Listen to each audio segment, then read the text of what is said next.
இந்த வீடியோல நாம இன்னைக்கு பார்க்க போற டாபிக் கிளாஸ் 9ல இருக்கக்கூடிய டெமோக்ராட்டிக் ரைட்ஸ் அப்படின்னு சாப்டர் தான் எக்ஸ்பிளைன் பண்ண போறோம். சில நாவலவே நம்ம சப்ஸ்கிரைபர்ஸ் நிறைய பேர் இந்த பர்டிகுலர் சாப்டர் எக்ஸ்பிளைன் பண்ணுங்க அப்படின்னு கேட்டிருந்தாங்க. ஸோ அவங்க எல்லாருக்காகவும் உங்க எல்லாருக்காகவும் ஸ்பெஷலா இந்த வீடியோ. ஜனநாயக உரிமைகள் அப்படின்னு அர்த்தம். டெமோக்ராட்டிக் ரைட்ஸ் அப்படின்னா மக்களாட்சியில் இப்போ நம்ம நாட்டில் இருக்கக்கூடியது மக்கள் ஆட்சி. ஓகே, நம்ம ஓட்டு போட்டு ஒரு ரெப்ரசன்டேட்டிவ் நமக்காக தேர்ந்தெடுக்கிறோம். ஸோ இந்த மக்களாட்சியில் சிட்டிசனுக்கு கொடுக்குற ஃப்ரீடம், ஈக்குவாலிட்டி, இதை தான் வந்து நம்ம வந்து டெமோக்ராட்டிக் ரைட்ஸ் அப்படின்னு சொல்லுவோம். இது ஏன் நம்ம படிக்கணும் அப்படின்னு பார்த்தா கண்டிப்பாக நம்ம படிக்கணும். நமக்கு தேவையான விஷயம். அப்போதான் நம்மளோட ஃப்ரீடம்ஸ் எந்த அளவுக்கு இருக்குது, நம்மளோட ரெஸ்பான்சிபிலிட்டிஸ் என்ன அப்படின்றத நம்ம வந்து தெரிஞ்சுக்க முடியும். சரியா? ஸோ இந்த ஸ்டோரியோட ஸ்டார்டிங்கே, இந்த லெசனோட ஸ்டார்டிங் ஒரு ஸ்டோரியை வச்சு தான் வந்து ஸ்டார்ட் பண்ணுறாங்க. ஸோ இந்த ஸ்டோரி வந்து நல்லா கவனிச்சுக்கோங்க. போர்டில் அடிக்காது, நல்லாவே இருக்கும், இன்ட்ரெஸ்டாக இருக்கும். உண்மையாக நடந்த கதை தான் இது. ஸோ இது வந்து இந்த லெசனோட டில் எண்டு வரைக்குமே ஒரு எக்ஸாம்பிளாக நம்ம வந்து எடுத்து சொல்லிகிட்டே இருப்பாங்க. சரியா? ஸ்டார்டிங் வந்து பிரிசன் இன் குவான்டானாமோ பே அப்படிங்கிறது. இது ஒரு கடற்படை தளம் அப்படிங்கிறது, அதாவது நேவல் பேஸில் இருக்கக்கூடியது, கியூபாவில் இருக்கக்கூடிய ஒரு இடம் தான். சரியா? இங்கே வந்து கிட்டத்தட்ட யூஎஸ் கவர்மெண்ட் என்ன பண்ணிட்டாங்கன்னா ஒரு 600 மக்களை டெரரிஸ்ட் அப்படின்ற மாதிரி முத்திரை குத்தி, ஸோ இவங்க வந்து அந்த அமெரிக்காவை வந்து தாக்க வந்திருக்காங்க. நியூயார்க் நகரத்தை தாக்குனவங்களுக்கும் இவங்களுக்கும் லிங்க் இருக்குது அப்படின்னு மாதிரி நினச்சிட்டு ஒரு சீக்கிரட்டாக ஒரு 600 பேரை பிடிச்சி ப்ரெசென்ட் பண்ணிட்டாங்க, ஜெயிலில் வந்து தூக்கி போட்டாங்க. அதில் ஆனான்ற ஒரு பொண்ணு. ஸோ அவங்களுடைய அப்பா பேர் வந்து ஜமால் எல் பானா அப்படின்றவங்க. இவங்களும் ஒன் ஆஃப் த பர்சன் அந்த 600 பேர்லேருந்து அரெஸ்ட் ஆனவங்கல்ல. ஸோ அமெரிக்கா என்ன சொல்லிட்டாங்கன்னா இவங்கெல்லாம் வந்து இந்த டெரரிஸ்ட் சட்ட கூட லிங்க் இருக்குது அப்படின்னு மாதிரி சொல்லியிருந்தாங்க இல்லையா? ஸோ நிறைய கவர்மெண்ட், மற்ற கண்ட்ரிலாம் கவர்மெண்ட்டில் வந்து இந்த மாதிரி நாங்கள் வந்து அரெஸ்ட் பண்ணுறோம், இவங்களை ஜெயிலில் தூக்கி போட்டிருக்கோம், நிறைய ஜெயில் இருக்கும் இல்லையா? ஸோ இந்த ஜெயிலில் தூக்கி போட்டிருக்கோம், இந்த மாதிரிலாம் வந்து எந்த ஒரு இன்ஃபர்மேஷனுமே வந்து பாஸ் பண்ணவே மாட்டாங்களாம். இந்த கேசஸ்லையும் அதே மாதிரி தான் வந்து நடந்திருக்கு. ஸோ என்ன பண்ணிடுறாங்கன்னா அந்த எல்பானா ஃபேமிலி இருக்காங்க இல்லையா, அரஸ்டான அப்பா. ஸோ இவங்க ஃபேமிலி மெம்பர்ஸ்க்கு எப்படி தெரிய வந்துச்சுன்னா மீடியா பார்த்தா தெரிய வருது, ஆஹா அப்பாவை அரெஸ்ட் பண்ணியிருக்காங்களே, இந்த மாதிரிலாம் எல்லாமே தெரிய வருது. ஸோ எந்த ஒரு பர்சனுமே சரி, ஃபேமிலி மெம்பர்ஸை, மீடியாக்காரங்களை, அப்புறம் இந்த யூஎன் ரெப்ரசன்டேட்டிவாக வந்து இவங்களை வந்து மீட் பண்ணுறதுக்கு அலோவ் வந்து பண்ணல, ஃபுல்லாக வந்து பிளாக் பண்ணிட்டாங்க. ஸோ யுஎஸ் ஆர்மி வந்து அரெஸ்ட் பண்ணுறாங்க இல்லையா, அரெஸ்ட் பண்ணிவிட்டு அவங்கள தீவிரமாக விசாரணை பண்ணிவிட்டு அதுக்கப்புறமா தான் வெளியே விடலாமா, வச்சுக்கலாமா, அதை ரிலீஸ் பண்ணலாமா, இல்லை இன்னும் ப்ரெசென்ட் பண்ணலாமா, அந்த முடிவுக்கு எல்லாமே வருவாங்க. ஸோ அதனால் பிரிசனர்ஸ்னால கோர்ட்டை போய் அப்ரோச் பண்ணி இல்லை நாங்கள் தப்பு பண்ணல அப்படின்ற மாதிரி டேரெக்டாக எதுவும் சொல்லவே வந்து முடியாது.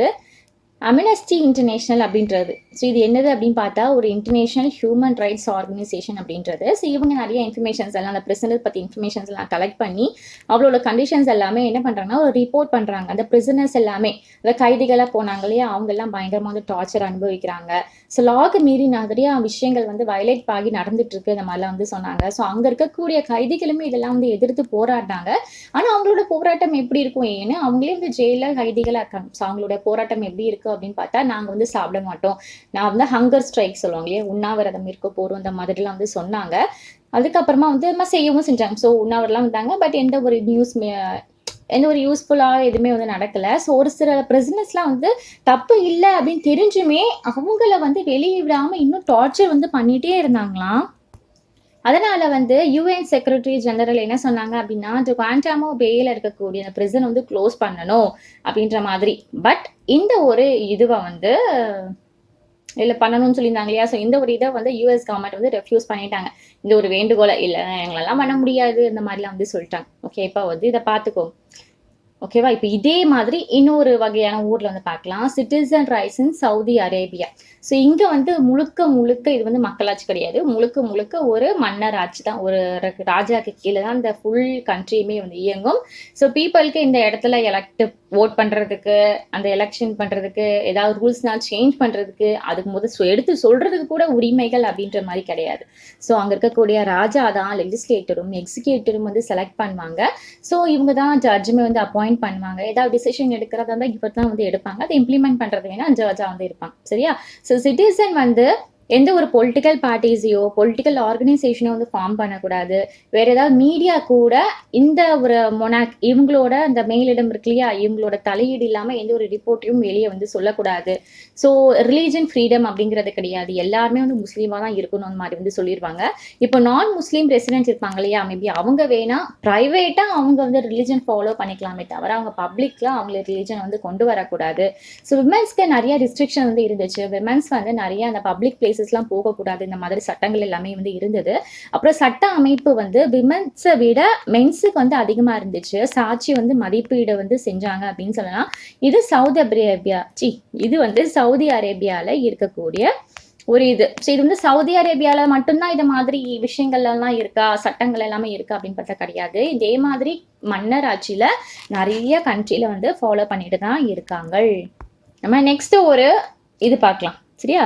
எத்திக் மாஸ்க்ரூ இன் கொசாவோ அப்படிங்கிறது, அதாவது இனப்படுகொலை. இந்த கொசாவோ அப்படின்ற ஒரு இது இருக்கு, மாகாணம். இது வந்து இந்த யுகோஸ்லேவியா கண்ட்ரி ஸ்பிட் ஆகுறதுக்கு முன்னாடி இந்த கொசாவோ அப்படின்ற ஒரு மாகாணம், ஒரு ப்ராவின்ஸ் வந்து இருந்துச்சு. ஸோ இப்போ வந்து நம்ம வந்து சர்பியா அப்படின்ற மாதிரி வந்து சொல்லிட்டு இருக்கோம். இங்கே வந்து நிறைய இனப்படுகொலைலாம் வந்து நடந்திருக்கு. கேஸ்ட் ரீதியாக நிறைய பேர் வந்து கொல்லப்பட்டிருக்காங்க. ஸோ அங்கே வந்து அல்பானைன்ஸ் அப்படின்ற ஒரு பாப்புலேஷன் வந்து அந்த கொசாவாவில் வந்து இருந்திருக்கு.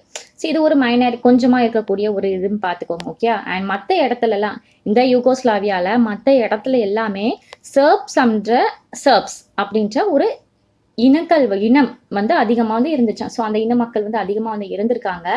மிலோசோவிக் அப்படின்ற ஒரு பர்சன் என்ன பண்ணுறாங்கன்னா பிரைம் மினிஸ்டராக வந்து அப்பாயிண்ட் ஆகுறாங்க.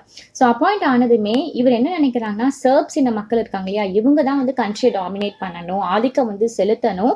ஸோ இவங்களோட ஏமே என்ன அப்படின்னு பார்த்தா, அந்த அல்பானியன்ஸ் இருக்காங்க இல்லையா, இந்த ஒரு மைனாரிட்டி பீப்புளை ஃபுல்லாக வந்து எலிமினேட் பண்ணுறத, நாட்டை விட்டு வெளியேற்றுறதான் வந்து இருந்துச்சு. அது எந்த மூலியமாவேனாலும் இருக்கலாம், ஓகேவா? ஸோ வெளியேற்றணும் அப்படின்ற மாதிரி நினச்சிட்டாங்க.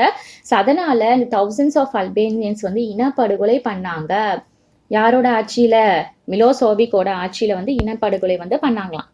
ஸோ ஒரு உண்மையாக நடந்த ஒரு கதை ஒன்று சொல்லியிருக்காங்க. ஒரு 74 வயசு பாட்டிமா. அந்த பாட்டிமா ஒரு நல்ல மழை டைமு. ஸோ இந்த பாட்டிமா வந்து அவங்களோட ஹஸ்பண்டுக்கு வந்து ஒரு 77 ஏஜ் ஆகுது. ஸோ கிச்சனில் வந்து கொஞ்சம் குளிர் காய்ச்சிட்டு இருக்காங்க, சரியா? ஸோ அப்போது ஒரு பயங்கரமான ஒரு எக்ஸ்ப்ளோஷன் சவுண்டு எல்லாமே வந்து கேட்குது.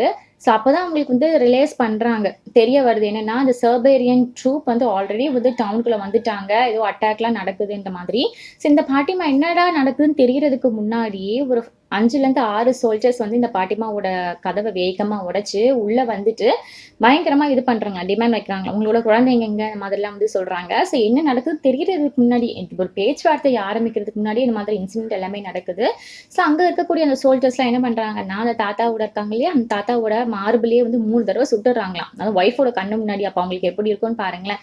ஸோ இவங்க தரன்னு இழுத்துட்டு அவங்க கையில் இருக்கக்கூடிய வெட்டிங் ரிங்லாம் வந்து வாங்கிடுறாங்க. ஸோ இப்போவே இந்த இடத்த விட்டு வீட்டை விட்டு வெளியே போகுது மாதிரிலாம் வந்து பயங்கரமாக வந்து கத்துறாங்களாம். அந்த பாட்டிமா வந்து முழுசா கூட வீட்டை விட்டு வெளியே போகல. அதுக்குள்ளேயுமே என்ன பண்றாங்க அப்படின்னா, அந்த குடிசைக்கு ஃபுல்லா வந்து தீ வச்சு எரிச்சு விட்டுறாங்க. ஸோ இந்த பாட்டிமா கொட்டுற மழையில வீடு போயிடுச்சு, ஹஸ்பண்ட் போயாச்சு, இப்போ போட்டிருக்க துணி மட்டும்தான் மிச்சம். ஏன்னா வீட்டையும் ஃபுல்லாக எரிச்சு போட்டு போயிட்டாங்க. ஸோ என்ன பண்ணுறது தெரியாமல் அப்படியே வந்து நின்றுருக்காங்களாம். ஸோ இந்த நிலைமை வந்து அந்த பாட்டிமாக்கு மட்டும்தான் கிடையாது, அங்கே இருக்கக்கூடிய அந்த ஆயிரக்கணக்கான அல்பேனியன்ஸுமே இது மாதிரி நடந்துச்சு. இதே மாதிரி அந்த இனப்படுகொலை அப்படிங்கிறது அந்த கண்ட்ரியில் வந்து அப்போ நிறைய இருந்தது. இப்போ யோசிச்சு பாருங்க, சொந்த கண்ட்ரி தான்.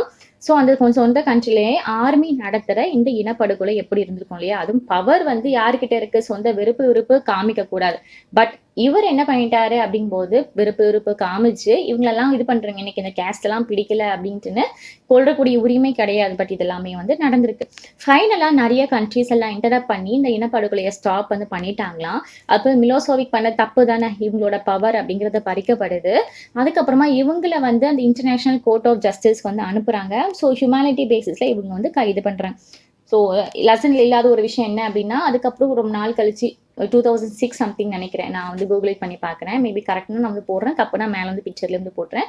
அவர் வந்து ஜெயிலே வந்து ஹார்ட் அட்டாக் வந்து, இவருக்கு வந்து 64 வயசு இருக்கும் போது ஹார்ட் அட்டாக் வந்து இறந்துட்டாங்களாம், ஓகேவா? ஸோ செத்து போயிட்டார். நம்ம நெக்ஸ்ட் பார்க்க போகிற டாபிக் வந்து ரைட் இன் அ டெமோக்ரஸி அப்படிங்கிறது. இந்த மேலே இருக்கக்கூடிய எக்ஸாம்பிள் வச்சு இப்போ எல்லாமே கதைகள் சொன்னோம் இல்லையா, வச்சு பார்க்கும்போது நமக்கு நல்லாவே தெரியுது, இங்கே இருக்கக்கூடிய சிட்டிசன்ஸ் எல்லாமே ரொம்ப அன்ஃபேராக ட்ரீட் பண்ணியிருக்காங்க, ஒரு அன்ஜஸ்டிஃபையாக இருந்திருக்காங்க அப்படின்ட்டுன்னு. ஒரு சில ப்ராப்பர் ரூல்ஸ் இருந்திருந்தா இதை மாதிரி நடக்காமல் இருந்திருக்கலாம் அந்த கண்ட்ரியில் எல்லாமே. ஸோ டெமோக்ரட்டியை வந்து எது ஆஃபர் பண்ணுதுன்னா, நம்ம சிட்டிசனுக்கு உண்டான ஒரு ரைட்ஸை ஆஃபர் பண்ணுது. ஸோ நம்ம இந்தியாவில் வந்து ரொம்பவே பெருமிதம் நம்ம படுத்திக்கலாம், நமக்கு வந்து அவ்வளோ ரைட்ஸ், எக்கச்சக்கமான ரைட்ஸுகள் இருக்குது. அதான் so I am proud to be an Indian. ஓகேவா? ஸோ ரைட்ஸ்னா என்ன அப்படின்னு பார்த்தா உரிமைகள் அப்படின்னு அர்த்தம். ஸோ மற்ற சக மனிதர்கள் மேலேயும் சரி, சொசைட்டி மேலேயும் சரி, கவர்மெண்ட் மேலேயும் சரி ஒருத்தரோட நியாயமான உரிமை வந்து கேட்கணும். ஸோ அவங்க அந்த சொசைட்டியில் அதாவது அங்கீகரிக்கப்பட்டு சட்டத்தாலும் ரெகக்னைஸ் ஆகுறது தான் அவங்களோட ரைட்ஸ். சரியா? இந்த ரைட்ஸோட ஒரு சில கேரக்டரிஸ்டிக்ஸ் என்ன அப்படின்னு பார்க்கலாம். ரைட்ஸ் நமக்கு என்ன கொடுக்குது அப்படின்னு பார்த்தா ஒரு டிமாண்ட் வந்து வைக்கிறது. அதாவது மற்றவங்க கிட்ட இருந்து, நான் ஃபர்ஸ்டே சொன்ன மாதிரி தான், சமுதாயத்துக்கிட்ட இருந்து கவர்மெண்ட் மேலேயுமே சரி ஒரு ஃபேரா யாருமே ஹர்ட் ஆகுற மாதிரி வண்ணம் இருக்கணும். ஸோ இதுதான் நமக்கு உண்டான ரைட்ஸ் அப்படின்னு சொல்லுவோம். ஸோ நமக்குன்னு ஒரு ரெஸ்பான்சிபிலிட்டி இருக்கு. ஸோ கம்யூனிட்டியோட ஒன் ஆஃப் த பார்ட் என்ன அப்படின்னு பார்த்தா ரைட்ஸ் அப்படிங்கிறது தான். ஒரே ஒரு சொசைட்டிலாம் ரூல்ஸ் இருக்கு, அதாவது ஒவ்வொரு சொசைட்டிலுமே வந்து ரூல்ஸ் இருக்கு. ஸோ அதை கைட் பண்ணும்போது தான் நமக்கு ரைட்ஸ் தப்பு எது சரி எது இந்த மாதிரிலாம் தெரிய வருது இல்லையா? ஒரு சொசைட்டி எப்போ அதை அக்ரி பண்ணுதோ ரைட்டான விஷயத்த, அது ரொம்பவே இன்னும் மீனிங்ஃபுல் ஆகுது அப்படின்னு சொல்லலாம். ஸோ ஒரு சில இடங்கள்லாம் ரைட் அப்படிங்கிறது இன்னும் ரிட்டன் ஃபார்மேட்ல வந்து இருக்கும். சரி, நம்ம நாட்டிலையுமே அப்படிதான். ஸோ அதுதான் வந்து ரொம்ப ஸ்ட்ராங்கரா இருக்கும். அது வந்து இந்த ரிட்டன் ஃபார்மேட்ல இல்லாமல், அந்த எழுத்து வடிவத்தில் இல்லாமல் இருந்திருந்தா மேபி அது ஒரு ஐடியாவாவோ இல்லை ஒரு நார்மல் பிலீஃபாவோ தான் வந்து இருந்திருக்குமா. ஸோ இது மாதிரி இருந்தால் நல்லா இருந்திருக்கும்ல அப்படின்ட்டு. ஆனால் இது ஒரு எழுத்து வடிவமாக ஒரு ப்ரூஃபாக இருக்கிறதுனால கண்டிப்பாக அதெல்லாம் சர்டன் இது நம்ம ஃபாலோ பண்ணி தான் பார்க்கணும் இந்த மாதிரிலாம் வந்து சொல்லியிருப்பாங்க. ஸோ மக்களுமே அதை டிமாண்ட் வைக்கலாம், இல்லை ரூல்ஸ் பிரகாரம் தான் நடக்கணும் அப்படின்ட்டுன்னு. மற்றவங்களோட ரைட்ஸ் வந்து பறிக்கப்படுது, அவங்க வந்து ஹர்ட் ஆகிறாங்க அப்படிங்கும்போது அதை வந்து நம்ம வந்து கேட்கலாம். சரியா? இப்போ யாராவது அந்த ரைட்ஸை வந்து அந்த லாவை வந்து பிரேக் பண்ணாங்களோ இல்லைன்னா அதை இக்னோர் பண்ணாங்க அப்படின்னா நம்மளால இந்த கோர்ட்டுக்கு போய் வாதாடி நம்மளோட ரைட்ஸ் வந்து ப்ரொடெக்ட் பண்ணுறதுக்கு நமக்கு வந்து ஃபுல் உரிமை வந்து கொடுத்துருக்காங்க. இப்போ யோசிச்சு பாருங்களேன், ஒவ்வொரு இதுலையுமே ஒவ்வொரு ரைட்ஸ் இருக்குது, ஒவ்வொரு ரூல்ஸ் அண்ட் ரெகுலேஷன்ஸ் இருக்குது. இப்போ நான் லெசன் சொல்லிட்டு சொல்லலை, ஸோ எக்ஸ்ட்ரா இன்னும் அண்டர்ஸ்டாண்ட் ஆகணும் அப்படின்றதுக்காக. ஸோ இப்போ ரோட்டில் போகும்போதே நம்ம வந்து ஹெல்மெட் போட்டுட்டு போகணும் அப்படின்றது ஒரு rules. So rules and regulations என்ன அப்படின்னு பார்த்தா ரூல்ஸ் வந்து போடுவாங்க, அதை ரெகுலேட் பண்ணி கொண்டு வரதான் ரூல்ஸ் அண்ட் ரெகுலேஷன்ஸ். டெய்லி பேசிஸில் கொண்டு வர்றது, ஓகேவா? ஒரு ஃபார்மலுக்கு கொண்டு வர்றது. இப்போ ரோட்ல போகும்போது கரெக்டாக சிக்னல் போடும்போது தான் கிராஸ் பண்ணணும். ஸோ இதெல்லாம் சர்டன் ரூல்ஸ் அண்ட் ரெகுலேஷன்ஸ். இது மீறி போகும்போது நிறையா கொலாப்ஸ் ஆகும், உயிரிழப்புகள் ஆகும், பொருட்கள் சேதமாகும். பட் நம்ம அது பிரகாரம் போகணும் அப்படின்னா எந்த ஒரு பிரச்சனையுமே கிடையாது இல்லையா? ஒரு பேசிக்கான விஷயம் பாருங்களேன், ஒரு வண்டியில் போகும்போது நம்ம வந்து இண்டிகேட்டர் கரெக்டாக போடணும், முன்னாடி போகிற வண்டிக்கு நம்ம ஹார்ன் அடிக்கணும். இதெல்லாம் ஒரு சின்ன சின்ன விஷயம். அதே மாதிரி நம்ம காலையில் அசம்பிளிக்கெலாம் நிற்கும் போது பாருங்க, எதுக்கு ஸ்கூல் டைமிங் ஒன்று வச்சுருக்காங்க, ப்ராப்பராக ஒரு டிசிப்ளின் வரணுன்றதுக்காக. எல்லாரும் இஷ்டப்பட்ட டைமில் நீங்கள் வரலாம் அப்படின்னா அந்த ஒரு ரூல்ஸ் இப்போ போட்டிருக்காங்க, 9 மணி டைம் உள்ள ஆஜராகணுன்ற மாதிரி நம்ம ஸ்கூல்லலாம் சொல்லியிருப்பாங்க இல்லையா? ஸோ அப்படி சொன்னால் மட்டும்தான் அதை ரெகுலேட் பண்ணி கரெக்டாக கொண்டு வந்திருக்காங்க. அப்போ தான் அந்த சிஸ்டம் ப்ராப்பராக இதாகும். நம்ம ஸ்டூடெண்ட்ஸ்லையும் ஒரு ப்ராப்பராக ஒரு டிசிப்ளின் வந்து வரும். எல்லாரும் எப்போ வேணாலும் வாங்கப்பா அப்படின்னா ஒரு ஒழுங்கினம் இல்லாமல் வந்து போயிடும். சரியா? Okay sir, rules and regulations அப்படிங்கிறது கண்டிப்பாக வேணும். நம்ம நெக்ஸ்ட் பார்க்க போகிற டாபிக் வந்து why do we need rights in democracy. டெமோக்ரஸியில் எதுக்கு ரைட்ஸ் வேணும் அப்படின்றது பார்க்கலாம். ஸோ ரைட்ஸ் அப்படிங்கிறது டெமோக்ரஸிக்கு ஒரு முக்கியமான ஒரு விஷயம். ஒவ்வொரு சிட்டிசனுக்குமே ரைட் டு ஓட்டு இருக்கு, right to elect the government. Okay, யார் வந்து நம்ம கவர்மெண்ட் வந்து ஆட்சி செய்யணும் அப்படின்ற தேர்ந்தெடுக்கக்கூடிய உரிமை அப்படிங்கிறது இருக்கு. அதுக்கப்புறமா அந்த டெமோக்ராட்டிக் எலெக்ஷன் டைம்ல வந்து அவங்களோட எக்ஸ்பிரஸ் ஒப்பீனியன் வந்து தெரிவிக்கக்கூடிய ஒரு உரிமை இருக்கு. யார் வேணாலும் பொலிட்டிக்கல் பார்ட்டியை ஆரம்பிக்கலாம். ஸோ அவங்க நிறைய பொலிட்டிக்கல் ஆக்டிவிட்டீஸ்ல வந்து ஈடுபடலாம். இந்த மாதிரி நிறைய ரைட்ஸ் எல்லாமே வந்து இருக்கு. ஓகேவா? ஸோ இந்த மாதிரி ரோல்ஸ் எல்லாமே ரைட்ஸ் வந்து பிளே பண்ணுது அப்படின்னு பார்க்கலாம். ஸோ இது வந்து அந்த மெஜாரிட்டிலேருந்து மைனாரிட்டியை வந்து ப்ரொடெக்ட் பண்ணுது அப்படின்னு சொல்லலாம். ஓகேவா?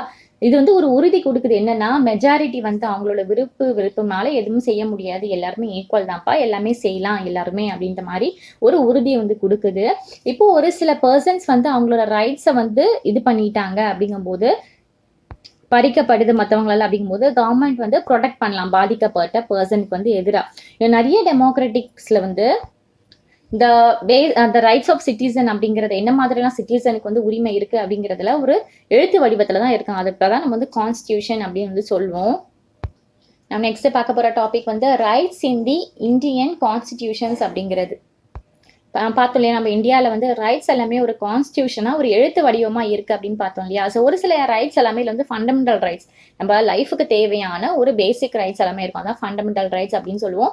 மொத்தம் வந்து 6 டைப் ஆஃப் ஃபண்டமெண்டல் ரைட்ஸ் இருக்குது.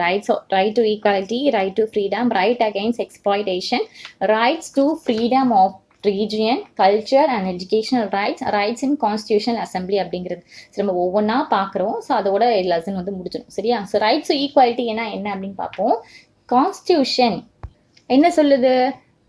லாக்கு முன்னாடி, சட்டத்துக்கு முன்னாடி எல்லாருமே சமந்தான் அப்படின்னா இந்த லா வந்து எல்லார் மேலேயும் ஒன்றா தான் அப்ளிகபிள் ஆகும் அப்படின்ற மாதிரி சொல்லலாம். சரியா? ஒரு பர்சனோட அந்த ஸ்டேட்டஸை பார்த்து அப்ளிகபிள் ஆகாது. இதுதான் வந்து ரூல் ஆஃப் லா அப்படிங்கிறதுன்னு அர்த்தம். சரியா? இந்த ரூல் ஆஃப் லா அப்படிங்கிறது தான் டெமோக்ரஸியோட ஒரு ஃபவுண்டேஷன் அப்படி மாதிரி சொல்லலாம்.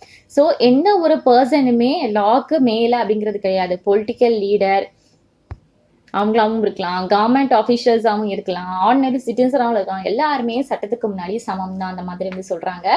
ஸோ எவ்ரி சிட்டிசன்ஸ், அதாவது நம்ம பிரைம் மினிஸ்டர்லேருந்து ஆரம்பித்து ஒரு சின்ன கிராமத்தில் இருக்கக்கூடிய அந்த சின்ன விவசாயம் வரைக்குமே சட்டத்துக்கு முன்னாடி சமம் தான். சரியா? இவங்க எக்ஸாம்பிள் கொடுத்துருக்காங்க பாருங்களேன். ஒரு பல வருஷத்துக்கு முன்னாடி வந்து பிஎம் வந்து ஒரு பிரைம் மினிஸ்டர் ஒரு கோர்ட்டில் வந்து கேஸ் வந்து ஒன்று ஃபேஸ் பண்ணுறாங்க. என்ன அப்படின்னா இந்த ஏதோ சீட்டிங் பண்ணிட்டாங்க அந்த மாதிரி இஷ்யூ வந்து போயிட்டு இருக்கு. கோர்ட் வந்து ஃபைனலாக டிக்ளேர் பண்ணிடுறாங்க இவங்க மேலே தப்பு இல்லை அப்படின்ற மாதிரி சொல்கிறாங்க. பட் அந்த இடைப்பட்ட காலத்தில் என்ன ஆச்சுன்னா அந்த கேஸ் வந்து கண்டினியூவாக நடந்துகிட்டே இருந்தது இல்லையா?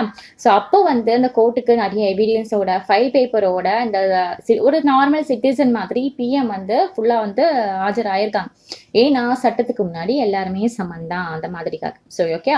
ஸோ கவர்மெண்ட் வந்து நிறைய பாகுபாடு வந்து காமிக்கக்கூடாது. ஒரு சிட்டிசன், அதாவது அவங்களோட ரிலீஜன் பார்த்தோ, அவங்களோட race, caste, sex, place of birth, எந்த இடத்துல பிறந்தாங்க இதெல்லாம் பார்த்து பாகுபாடு காமிக்கக்கூடாது. எல்லாருமே ஈக்குவலாக வந்து ட்ரீட் பண்ணும். அதை பார்க்கக்கூடிய பொறுப்பு நம்ம கோர்ட் பார்த்துக்கும். ஓகேவா? இந்த லா வந்து பார்த்துக்கும். அது மாதிரி எல்லா பர்சனுக்குமே எல்லா பப்ளிக் பிளேசஸ்மே அசஸ் பண்ணுறதுக்கான உரிமைகள் இருக்குது. கடைகளுக்கு போகலாம், ரெஸ்டாரண்ட்டுக்கு, ஹோட்டலுக்கு, சினிமா மாலுக்கு எல்லாமே போகலாம். அதே மாதிரி அந்த டைம்லலாம் வந்து கிணத்து தண்ணியை வந்து இந்த ஜாதிக்காரங்க யூஸ் பண்ணக்கூடாது இந்த மாதிரிலாம் வந்து சொல்லியிருந்தாங்க. பட் இப்போ அதெல்லாம் கிடையாது. அதுக்காக தான் ரூல்ஸே ஒன்று கொண்டு வந்தாங்க. நெத்தை அதெல்லாம் கிடையாது. எல்லாரும் சமந்தான், வாங்க எல்லாம் யூஸ் பண்ணலாம் அப்படின்ற மாதிரிலாம் வந்து சொல்லியிருந்தாங்க. ஸோ இந்த தண்ணி டேங்க்ஸ் ஆகட்டும், வெல்ஸ் ஆகட்டும், ரோட் ஆகட்டும், பிளே கிரவுண்ட் ஆகட்டும், இன்னும் எக்ஸ்ட்ரா ஸோ ஓகே, எல்லா பப்ளிக் பிளேசஸ்மே சரி எல்லாருக்குமே ஈக்குவல் தான். இந்த ஒரு கேஸ்டவன், இந்த ஒரு ஊர்லக்காரவன் நம்ம உள்ள விடக்கூடாது, இந்த மாதிரிலாம் பார்த்துலாம் நம்ம வந்து இது பண்ணவே கூடாது. ஸோ இது இப்படி பண்ணோம் அப்படின்னா நம்மளோட லாக்கு எதிரான ஒரு செயல். சரியா? ஒரு சில பிரின்சிபல்ஸ் எல்லாமே வந்து இதே பிரின்சிபல்ஸ் வந்து கவர்மெண்ட் ஜாப்ஸ்லேருந்து அப்ளிகபிள் ஆகும். எல்லா சிட்டிசனுக்குமே ஈக்குவலான ஆப்பர்ச்சுனிட்டி கொடுக்கணும் அப்படின்ட்டு இருக்கு. இப்போ உங்களுக்கு ஒரு சந்தேகம் வரும், அப்போ ரிசர்வேஷன் அப்படின்ற ஒரு இது இருக்கே, அது ரிசர்வேஷன் யூஸ் பண்ணால் அது ஈக்குவாலிட்டி இல்லையே அப்படின்ற மாதிரி நினைப்போம் இல்லையா? ஸோ இந்தியாவுமே வந்து ரிசர்வேஷன் வந்து இந்த பேக்வர்ட் கிளாஸஸ்க்கு எல்லாமே, இந்த ட்ரைபின மக்களுக்கு எல்லாமே வந்து கொடுக்குது. நிறைய கவர்மெண்ட்டுமே நிறைய டிஃப்ரெண்ட் டைப் ஆஃப் ஸ்கீம்ஸ் எல்லாமே வந்து விமன்ஸ்க்கு வந்து ப்ரிஃபர் பண்ணுறாங்க. புவர் பீப்புளுக்கு, ஃபிசிக்கலி ஹேண்டிகேப்க்கு எல்லாமே இது ப்ரிசர்வ் பண்ணுறாங்க. ஸோ இந்த ரிசர்வேஷன்ஸ்லாம் ரைட்ஸ்க்கு எதிரானதா அப்படின்னு பார்த்தா அப்பெல்லாம் கிடையாது. ஸோ ஈக்குவாலிட்டி என்ன அப்படின்னு முதல்ல தெரிஞ்சுப்போம். ஸோ எல்லா ட்ரீட்மெண்ட்டுமே எல்லாருக்குமே சமந்தான் கொடுக்கணும், இதுதான் ஈக்குவாலிட்டி அப்படிங்கிறது கிடையாது. இதில் ஒரு சின்ன ஒரு மாடிஃபிகேஷன் இருக்குது. என்ன அப்படின்னு பார்த்தா ஈக்குவல் அப்படிங்கிறது ஒவ்வொரு ஈக்குவல் ஆப்பர்ச்சுனிட்டிக்குமே வந்து வேறுபடும். ஒருத்தரால் முடிகிற அளவுக்கு அப்படிங்கிற போது வேறுபடும். ஒரு சில டைமில் வந்து ஒரு சில நெசசிட்டி வந்து அவங்களுக்கு ஸ்பெஷல் ட்ரீட்மெண்ட் பண்ணி ஒரு ஸ்பெஷல் எஃபெக்ட் போட்டு அவங்களுக்கு கொடுத்தா மட்டும்தான் அது இந்த சொசைட்டியோட ஈக்குவல் ஆகும். ஸோ அதுதான் ஈக்குவாலிட்டி, அதுதான் ரிசர்வேஷன் ப்ராசஸ் வந்து பண்ணுது. ஓகேவா? ஸோ கான்ஸ்டியூஷனுமே வந்து அதுதான் சொல்லுது. ரிசர்வேஷன் அப்படிங்கிறது ரைட்ஸுக்கு வயலேட்டான விஷயம்லாம் கிடையாது. இந்த ரைட்ஸ் டு ஈக்குவாலிட்டிக்கு வயலேட்டான விஷயம்லாம் கிடையாது. அது வந்து அதுக்குள்ள தான் அடங்கும் இந்த மாதிரி வந்து சொல்கிறாங்க. ஸோ கீழே இருக்கிறவங்களையும் ஈக்குவலாக சமமாக கொண்டு வரதான் ஈக்குவாலிட்டி. எல்லாருக்கும் ஈக்குவல் அப்படிங்கிறது அடுத்த கட்டம் தான். சரி, நம்ம இந்த சின்ன குட்டி வித்தியாசம் நம்ம தெரிஞ்சுக்கணும். அதனால தான் பேக்வர்ட் கிளாஸஸ்க்கு எல்லாமே முன்னுரிமை வந்து கொடுக்குறாங்க. அவங்க ரொம்ப பின்தங்கி இருந்திருக்காங்க, நிறைய ஆப்பர்ச்சுனிட்டி கிடைக்காம இருந்திருக்கு. ஸோ அவங்க இன்னும் நம்ம சமுதாயத்தில் ஈக்குவலாக வரணும் அப்படின்றதுக்காக தான் ஒரு சில நிறைய சலுகைகள் எல்லாமே தராங்க. ஸோ நான் டிஸ்கிரிமினேஷன் அப்படிங்கிறது லைஃப்ல எல்லாமே வந்து இருக்கு இல்லையா? ஸோ கான்ஸ்டியூஷன் என்ன சொல்றாங்கன்னா அந்த எக்ஸ்ட்ரீம் ஃபார்ம் ஆஃப் சோஷியல் டிஸ்கிரிமினேஷனா எது அப்படின்னு பார்த்தா அன்டச்சபிலிட்டி, தீண்டாமை அப்படிங்கிறது தான் அப்படின்னு சொல்றாங்க. ஸோ தீண்டாமை அப்படிங்கிறது ஒருத்தர் தொடாமல் இருக்கணும், அன்டச்சபிலிட்டினா ஒருத்தர் தொடாமல் இருக்கணும், ரெஃப்யூஸ் பண்ணணும் அப்படின்றது கிடையாது. ஸோ அந்த ஒரு சில கேஸ்ட்டை நம்ம ப்ரிஃபர் பண்ணி முன் வச்சு நம்ம அவங்கள ஒதுக்கணும், ஒரு செக்டார்லேருந்து ஒதுக்கணும் அப்படின்னா அதுதான் வந்து தீண்டாமை அப்படிங்கிறது. ஸோ கான்ஸ்டியூஷன் பிரகாரம் இந்த அன்டச்சபிலிட்டி, தீண்டாமையும் பார்த்தோம் அப்படின்னா பனிஷ்மெண்ட்டுக்குள்ளான ஒரு விஷயம் தான். நெக்ஸ்ட் பார்க்க போகிற டாபிக் வந்து ரைட்ஸ் டு ஃப்ரீடம். ஃப்ரீடம்னா என்ன? ஒரு சிட்டிசன், ஒரு நபர் எந்த ஒரு கன்ஸ்ட்ரெயின்ஸும் இல்லாம, எந்த ஒரு கட்டுப்பாடும் இல்லாம இருக்கிறது தான் ஃப்ரீடம் அப்படிங்கிறது இல்லையா? நமக்கு மனசுல என்ன நினைக்கிறோமோ, நமக்கு தோணுன விஷயம் நம்ம பண்றது தான் ஃப்ரீடம் அப்படிங்கிறது. அதுல யாரோட இன்டரப்டும், யாரோட டிக்டேட் பண்ணி நம்ம வாழ்ற நிலைமையில இருக்கக்கூடாது. ஸோ இதுதான் ஃப்ரீடம். ஸோ நம்மளோட இந்தியன் கான்ஸ்டிடியூஷன் பொறுத்த வரைக்கும் ஒரு சிட்டிசனுக்கு நிறைய சர்டன் ரைட்ஸ், ஃப்ரீடம் எல்லாமே வந்து குடுத்துருக்காங்க. எந்த மாதிரிலாம் அப்படின்னு பார்த்தா, ஒருத்தவங்களுக்கு கருத்துக்கள, எக்ஸ்பிரஷன முன்வைக்கிறதுக்கு உண்டான ஒரு ஃப்ரீடம் குடுத்துருக்காங்க. ஸோ ஒரு பீஸ்ஃபுல்லான ஒரு மேனர்ல ஒரு அசெம்பிளிய வந்து நீங்க நடத்திக்கலாம். ஸோ இதுக்கு உண்டான ஃப்ரீடம் குடுத்துருக்காங்க. நம்ம வேணும் அப்படின்னு நினைச்சோம்னா அசோசியேஷன் இல்ல ஒரு யூனியன் வந்து ஸ்டார்ட் பண்ணலாம். இதுக்கு ஒரு ஃப்ரீடம் குடுத்துருக்காங்க. நம்ம கண்ட்ரியில எங்க வேணாலும் ஃப்ரீயா நம்ம நினைச்சா வேற ஒரு இடத்துல போய் செட்டில் ஆகலாம். நம்ம கண்ட்ரிக்குள்ள, வெளிநாட்டுக்கு கிடையாது. நம்ம வித்தின் த கண்ட்ரிக்குள்ள நம்ம எங்கனாலும் போலாம். அதுக்கப்புறமா கண்ட்ரில எங்க நினைச்சாலும் நம்ம வந்து வசிக்கலாம். அதுக்கப்புறமா வந்து நிறைய என்ன ப்ரொஃபஷன் நம்ம தேர்ந்தெடுக்கணும், என்ன ஒரு ஆக்குபேஷனை சூஸ் பண்ணணும், பிசினஸ் வந்து சூஸ் பண்ணணும் அப்படின்றதுக்கு உண்டான முழு ஒரு ரைட்ஸ் அப்படிங்கிறது நம்ம கிட்ட இருக்கு. ஸோ இந்த மாதிரி நிறைய ஃப்ரீடம்ஸ் எல்லாமே இருக்கு. ஸோ நம்ம இந்தியாவில் இருக்கக்கூடிய ஒவ்வொரு சிட்டிசனுக்குமே இந்த ஃப்ரீடம் அப்படிங்கிறது எல்லாருக்குமே ஒரு பொதுவானது தான் இல்லையா? இது ஃப்ரீடம் வந்து சர்டன் கம்யூனிட்டி மட்டும் தான் வந்து நீங்கள் என்ஜாய் பண்ண முடியும், அந்த மாதிரிலாம் வந்து கிடையாது. இது வந்து ரைட்ஸ் அஸ் பர் த லா. இந்த ஃப்ரீடம் அப்படிங்கிறது எல்லாருக்குமே வந்து அப்ளிகபிள் தான் ஆகும். ஆனால் என்ன அப்படின்னா, அந்த ஃப்ரீடம், சுதந்திரம் அப்படிங்கிறது இங்கே பார்த்து யூஸ் பண்ணணும். மற்றவங்களுக்கு அந்த பப்ளிக் நியூசன்ஸ் இல்லாத வகையில் நீங்கள் உங்களோட சுதந்திரத்தை வந்து நம்ம வந்து பயன்படுத்திக்கலாம். சரியா? ஸோ நீங்கள் வந்து என்ஜாய் பண்ணலாம், ஆனால் மற்றவங்களுக்கு எந்த ஒரு இன்ஜூரியஸும் ஏற்படுத்தக்கூடாது. ஸோ இப்படி அது ஒரு லெவல் மீறி போனாலுமே அதை வந்து இம்போஸ் பண்ணுறதுக்கு, கண்ட்ரோல் பண்ணுறதுக்கு கவர்மெண்ட் வந்து நிறைய அந்த ரெஸ்ட்ரிக்ஷன்ஸ் எல்லாமே கூட கொண்டு வந்திருக்காங்க. ஸோ இதுவும் ஒரு முக்கியமான விஷயம் தான். இப்போ ஒரு வந்து நம்ம ரோட்ல நடந்து போறோம்னு வச்சுக்கோங்களேன். எனக்கு ரோட்ல என்னோட வந்து ஃப்ரீடம் இருக்குப்பா, நான் நினைச்ச இடத்துல நடக்கலாம், ஓடலாம் அப்படின்லாம் வந்து நம்ம நினைக்கக்கூடாது. அதுக்குன்னு ஒரு சர்டன் ரூல்ஸ் அண்ட் ரெகுலேஷன்ஸ் இருக்கு. ஸோ உங்களால வேற போக்குவரத்து நெரிசல், சொசைட்டிக்கு, பப்ளிக்கு ஒரு நியூசன்ஸ் வந்து ஆயிடக்கூடாது. ஸோ இதுக்கெல்லாமே வந்து ரூல்ஸ்லாம் போட்டு, இல்லை நீங்க இந்த மாதிரி இடத்துலலாம் ஓடக்கூடாது அப்படின்ற மாதிரி ரெஸ்ட்ரிக்ட் பண்ணி வச்சிருப்பாங்க. ஸோ நம்ம ஃப்ரீடம் எந்த அளவுக்கு நம்ம இருக்கணும்னா, மற்றவங்களுக்கு பாதிக்காத வண்ணம் நம்மளோட சுதந்திரம் அப்படிங்கிறது இருக்கணும்.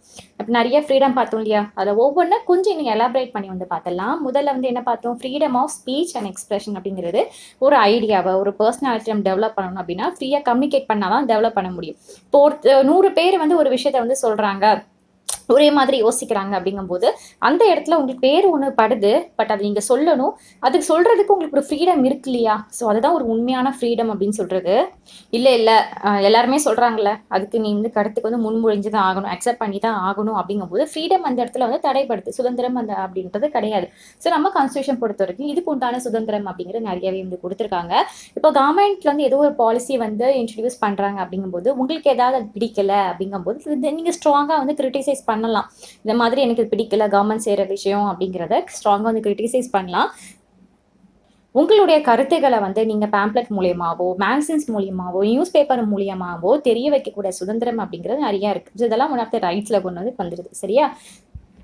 ஸோ இவங்களும் அதை தான் சொல்கிறாங்க பாருங்க, நீங்கள் ஃப்ரீடம் வந்து யூஸ் பண்ணிக்கோங்க, ஆனால் அது வந்து வயலேஷனாக வந்து மற்றவங்களுக்கு வந்து மாறிடக்கூடாது. ஸோ மற்றவங்களோட அந்த பர்சனல் ரெப்புடேஷனுக்கு எடுக்காத வண்ணம் நீங்கள் வந்து உங்கள் ஃப்ரீடத்தை வந்து யூஸ் பண்ணிக்கலாம்னு சொல்கிறாங்க. நம்ம நெக்ஸ்ட் எங்கே என்னெல்லாம் பார்த்தோம்? ஸோ ஒரு பர்சன்ஸ்க்கு, அதாவது சிட்டிசனுக்கு வந்து ஒரு மீட்டிங்கை வந்து கண்டக்ட் பண்ணுறதுக்கு, ரேலி வந்து இது பண்ணுறதுக்கு, டெமான்ஸ்ட்ரேட் ஆஃப் எனி இஷ்யூஸ் வந்து பண்ணுறதுக்கு முழு உரிமைகள் இருக்குன்னு பார்த்தோம் இல்லையா? ஸோ ஒரு ஏதாவது ப்ராப்ளம் டிஸ்கஸ் பண்ண போகிறோம், இல்லை ஐடியாஸ் எக்ஸ்சேஞ்ச் பண்ண போகிறோம், ஒரு ஓட் போட்டு கேண்டிடேட் வந்து செலக்ட் பண்ண போகிறோம், இல்லைனா ஒரு பார்ட்டி வந்து நான் ஸ்டார்ட் பண்ண போகிறேன் எலெக்ஷனுக்கு அப்படிங்கும்போது உங்களுக்கு எல்லா முழு சுதந்திரமே இருக்குது. ஆனால் ஒரு மீட்டிங் நீங்கள் கண்டக்ட் பண்ண போகிறீங்கன்னா அது எப்படி இருக்குன்னா, ரொம்ப பீஸ்ஃபுல்லான மேனரில் இருக்கணுமா, சொசைட்டிக்கு எந்த ஒரு தீங்கும் விளைவிக்காத வண்ணம் தான் இருக்கணும். அதை வந்து கடைப்பிடிச்சே தான் ஆகணும். ஸோ அதுக்கப்புறமா அந்த ஒரு ஆக்டிவிட்டியில் நீங்கள் வந்து பார்ட்டிசிபேட் பண்ண போகிறீங்க அப்படிங்கும்போது, மீட்டிங்கில் வந்து கலந்துக்க போகிறீங்க அப்படிங்கும்போது எந்த ஒரு வெப்பனுமே நீங்கள் வந்து கையில் வந்து எடுத்துகிட்டு போகக்கூடாது. மீன்ஸ் உங்களோட வந்து எதுவுமே வந்து வச்சுக்கக்கூடாது. சரியா? ஸோ எல்லா சிட்டிசனுமே ஒரு அசோசியேஷன் வந்து ஃபார்ம் பண்ணலாம். இதுக்குண்டான ஃப்ரீடமே இருக்குது. எக்ஸாம்பிள், இப்போ ஒரு ஒர்க்கர் வந்து ஃபேக்ட்ரியில் வந்து ஒர்க் பண்ணிட்டு இருக்காங்க அப்படிங்கும்போது, ஸோ அவங்க வந்து விருப்பப்பட்டாங்க, அவங்களுடைய ஓன் இன்ட்ரெஸ்ட் இருந்துச்சு அப்படிங்கும்போது அவங்க வந்து ஒரு ஒர்க்கர் யூனியன் ஒன்று வந்து ஸ்டார்ட் பண்ணலாம். அதே மாதிரி ஒரு சில பர்சன் எல்லாமே ஒரு விஷயத்துக்காக ஒரு கேம்பெயின் பண்ணணும் அப்படின்றதுக்காக கெட் டுகெதர் ஆவாங்க. எதுக்காக அப்படிங்கும்போது, ஒரு கரப்ஷன் எதிர்த்தோ, ஒரு பொல்யூஷன் எதிர்த்தோ நாங்கள் ஒரு கேம்பெயின் பண்ண போறோம்னா இதுக்கு முழு சுதந்திரம் நம்ம கவர்மெண்ட் சைட்லேருந்து இருக்கு. ஸோ இதுக்கு லாமே வந்து இருக்கு. ஸோ நம்மளோட சிட்டிசனுக்கு இதெல்லாம் வந்து ஒரு ஃப்ரீடமாக வந்து இருக்கு. Next, as per the citizen, நம்மளால ஒரு கண்ட்ரிக்குள்ள எந்த இடத்துக்கு வேணாலும் டிராவல் பண்ண முடியும். நம்மளால நினைச்சோம் அப்படின்னா எந்த இடத்துல போய் செட்டில் டவுன் ஆகி அங்க போய் நம்ம லைஃப் வந்து லீட் பண்ண முடியும். ஒரு பெர்சன் வந்து அசாம்ல இருக்காங்கன்னு வச்சுக்கோங்களேன். எனக்கு வந்து இந்த தொழில் வந்து நான் வந்து சென்னையில போய் பண்ண போறேன் அப்படிங்கும்போது, அவங்க ஆட்டோமேட்டிக்கா எல்லா ப்ராப்பர்ட்டியும் தூக்கிட்டு அவங்க வந்து சென்னையில வந்து பிசினஸ் பண்ணலாம். நம்ம ஊர்ல எப்படி நிறைய பேர் ஹிந்திக்காரங்க இருக்காங்க இல்லையா? ஸோ அதே மாதிரி நார்த்தன் பீப்புள் இருக்காங்க இல்லையா? சரி அவங்களுக்கு உண்டான முழு சுதந்திரம் இருக்கிறது. மத்த நாட்டுக்கு போனாதான் அதுக்கு சர்டன் ரூல்ஸ் அண்ட் ரெகுலேஷன்ஸ் இருக்கு. பட் வித்தின் த கண்ட்ரிக்குள்ள நீங்க எங்க வேணாலும் போலாம். யாரும் உங்களுக்கு கேள்வி கேட்க முடியாது. ஒரு புவர் வில்லேஜ் சைட்லேருந்து ஒரு பிக் சிட்டிக்கு போகணும், நான் என்னோட அடுத்த லெவல் படிப்புக்காகவோ ஆக்குபேஷனுக்காகவோ ஒரு ஜாப் ஆப்பர்ச்சுனிட்டிக்காகவோ போகணும் அப்படிங்கும்போது தாராளமாக போகலாம். யாரும் உங்களை வந்து ஏன் நீ அந்த ஊரை விட்டு வந்த, ஏன் நீ எங்கள் ஊருக்கு வந்த அப்படின்ற கேள்வி கேட்கக்கூடிய அதிகாரம் அப்படிங்கிறது யாருக்குமே கிடையாது. ஸோ இதே மாதிரி விஷயம்னா ஜாப்மே ஸோ விமன் வந்து சொல்லுவாங்களே இந்த மாதிரி வேலைகள்லாம் நீங்கள் பார்க்கக்கூடாது அப்படின்ட்டு. ஸோ அப்படிலாம் கிடையாது. உங்களால் முடிஞ்சால் ஃபிசிக்கலாக ஸ்ட்ரென்த் இருந்தது, மென்டலாக ஸ்ட்ரென்த் இருந்ததுன்னா தாராளமாக என்ன வேலைனாலும் விமன்ஸ்லேயே வந்து பார்க்கலாம். ஸோ இதுக்கு உண்டான ஃப்ரீடமே இருக்குது. ஸோ பீப்புள் வந்து சில பேர் வந்து கேஸ்ட் ரீதியாக ஒரு ட்ரெடிஷ்னலான ஆக்குபேஷன்ஸ் எல்லாமே அவங்க வந்து பண்ணிட்டு இருப்பாங்க. வேலைகளை வந்து பரம்பரையாக பண்ணிட்டு இருப்பாங்க. ஸோ அந்த மாதிரி வேலைகள் தான் நீ பார்க்கணும் அப்படின்னு ஒரு சட்டத்துக்குள்ள நம்ம வந்து திணிக்கக்கூடாது. ஓகேவா? ஸோ அவங்க விருப்பப்பட்ட வேலையை அவங்களுக்கு வர்ற வேலையை அவங்க தாராளமாக பண்ணலாம். இதுக்கு உண்டான ஃப்ரீடமே நம்மளோட லால வந்து இருக்கு. அதே மாதிரி ஒரு பர்சனை வந்து அந்த அந்த கோர்ட்ல வந்து ஜட்ஜ்மெண்ட் வந்து அந்த டெத் சென்டென்ஸ் வாசிக்கும் போது தான் ஒரு பர்சனை வந்து கில் பண்ணணும். அதுக்கு முன்னாடி நம்ம வந்து கொலை பண்ணுறக்கூடிய அதிகாரம் அப்படிங்கிறது யாருக்குமே கிடையாது. ஸோ அப்படி பண்ணோம்னா அது வந்து லாக்கு புறம்பானது, பண்ணக்கூடாது. ஓகே, ஒரு கவர்மெண்ட்டோ ஒரு போலீஸ் ஆஃபீஸரோ யாருமே வந்து தேவையில்லாமல் அரெஸ்ட் பண்ணிட்டு அதை வந்து ஒரு லீகல் ஜஸ்டிஃபிகேஷன் நம்மளால வந்து கொடுக்க முடியாது. ஸோ என்னெல்லாம் சர்டன் ப்ரொசீஜர்ஸ் இருக்குது அப்படிங்கிறத பார்க்கலாம். சரியா? பர்சன் யாராவது அரெஸ்ட் ஆகிறாங்க, அவங்க கஸ்டடிக்கு கொண்டு போகிறாங்க அப்படின்னா கண்டிப்பாக எதுக்காக அரெஸ்ட் ஆகிறாங்க அப்படின்ட்டுன்னு அவங்களுக்கு தெரியப்படுத்தணும். அதே மாதிரி பர்சன் அரெஸ்ட் பண்ணுறாங்க அப்படின்னா அந்த ப்ரொசீஜர் பிரகாரம் எல்லாம் வந்து பண்ணுவாங்க இல்லையா? ஸோ அந்த ஒரு நாளுக்குள்ள 24 ஹவர்ஸ்க்குள்ள பக்கத்தில் இருக்கக்கூடிய அந்த மெஜிஸ்ட்ரேட் கிட்ட வந்து இது மாதிரி நாங்கள் அரெஸ்ட் பண்ணியிருக்கோம் அப்படின்ற மாதிரி வந்து இன்ஃபார்ம் பண்ணி ஒரு சைன் ஒன்று வந்து வாங்கணும். சரியா? அதுக்கப்புறமா இது அரெஸ்ட் ஆன நபருக்கு வந்து அவங்க மேலே தப்பு இல்லை, இந்த மாதிரி எனக்கு மேற்கொண்டு வக்கீல் வேணும் அப்படின்னு நினைச்சாங்கன்னா அவங்க ஒரு லாயரை வந்து கன்சல்ட் பண்ணக்கூடிய உரிமையும் வந்து அவங்களுக்கு வந்து கொடுக்கணும். ஸோ இந்த மாதிரி சர்டன் கண்டிஷன்ஸ் எல்லாமே இருக்குது. இது வந்து போலீஸ் வந்து கண்டிப்பாக ஃபாலோ பண்ணியே ஆகணும். சரியா? நெக்ஸ்ட் பார்க்க போகிற டாபிக் வந்து ரைட் அகெயின்ஸ்ட் எக்ஸ்ப்ளாய்டேஷன், அந்த சுரண்டல் லஞ்சம் சொல்லுவாங்க இல்லையா? ஸோ அதே மாதிரி. ஸோ இதுக்கு எதிரானலாம் என்ன அப்படின்னு பார்க்கலாம். இந்த கான்ஸ்டியூஷனை வந்து ஒரு 3 ஸ்பெசிஃபிக்கான அந்த ஈவல் டிக்ளேர் வந்து இல்லீகல் அப்படின்னு சொல்லியிருக்காங்க. அதாவது constitution prohibits traffic in human beings அப்படின்ட்டு. ஸோ டிராஃபிக்னா என்ன அப்படின்னு பார்த்தா இந்த ஹியூமன் பீயிங்ஸை நம்ம வாங்கவோ வைக்கவோ நம்ம வந்து இது பண்ணக்கூடாது. இது சட்டப்பிரகாரம் தப்பு. மனிதர்களை சில பேர் என்ன பண்ணுவாங்கன்னா விலை கொடுத்து வாங்குவாங்க, வேற யார்ட்டாந்து விலை கொடுத்து வாங்கி அது இல்லீகல் பர்பஸ்க்கு, அதாவது பிச்சை எடுக்கிறதுக்கு, நிறைய வந்து வேலைகள் பார்க்கறதுக்கு இந்த மாதிரி வந்து எடுத்துப்பாங்க. ஸோ அது வந்து சட்டப்பிரகாரம் தப்பு. சரியா? இன்னொன்று என்ன அப்படின்னு பார்த்தா the constitution also prohibit forced labour or begar, அதாவது இந்த கட்டாயமாக நீங்கள் வேலைக்கு போகணும், இந்த மாதிரி வந்து கம்பல் பண்ணி வந்து அனுப்பிச்சு வைப்பாங்க. கான்ட்ராக்ட் பேஸில் நீங்கள் வேலைக்கு போயே ஆகணும் இந்த இது அப்படின்ட்டு. ஸோ அது சாதி ரீதியாவோ மத ரீதியாவோ இல்லைன்னா அவங்க வந்து எக்கனாமிக்கலி வீக்கர் செக்ஷனாக எப்படியோ ஒரு கட்டாயத்தில் வந்து அவங்களை வந்து ஃபோர்ஸ் பண்ணி வேலைக்கு அனுப்பணும் அப்படிங்கும்போது அது ரொம்ப தப்பு. ஸோ ஒர்க்கரை வந்து அந்த மாஸ்டருக்கு கீழே நீங்கள் வந்து ஃப்ரீயாக சார்ஜ் ஆஃப் வேலை பார்க்கணும், இல்லைன்னா இந்த நாமினல் வேஜஸில் வேலை பார்க்கணும் அப்படின்னு வந்து சில பேர் வந்து வச்சுருப்பாங்க. ஸோ அதுவும் வந்து அந்த கொத்தடிமை மாதிரி வச்சுருப்பாங்க இல்லையா? ஸோ அது இந்த லா பிரகாரி தப்பு அப்படின்ற மாதிரி சொல்கிறாங்க. ஒரு சிலவங்க வந்து இந்த கொத்தடிமைகளை லைஃப் லாங் வந்து வேலைக்கு வந்து எடுத்துப்பாங்களாம். என்னோட காலம் இருக்கிற வரைக்கும் எனக்கு சேவை செஞ்சுட்டே தான் இருக்கணும் அப்படின்ட்டுன்னு. ஸோ இது எல்லாமே ப்ராக்டிஸ் ஆஃப் பாண்டட் லேபர் அப்படின்ற கேட்டகரியில் வரும். ஸோ இது பிரகாரம் எல்லாமே லா பிரகாரம் தப்பு. இப்படி யாராவது பண்ணாங்க அப்படின்னா கண்டிப்பாக சட்டத்துக்கு வந்து பதில் சொல்லியே தீரணும். ஸோ சைல்டு லேபர் இருக்கு இல்லையா? இதையுமே வந்து நம்ம கான்ஸ்டியூஷன் வந்து எதிர்க்குது.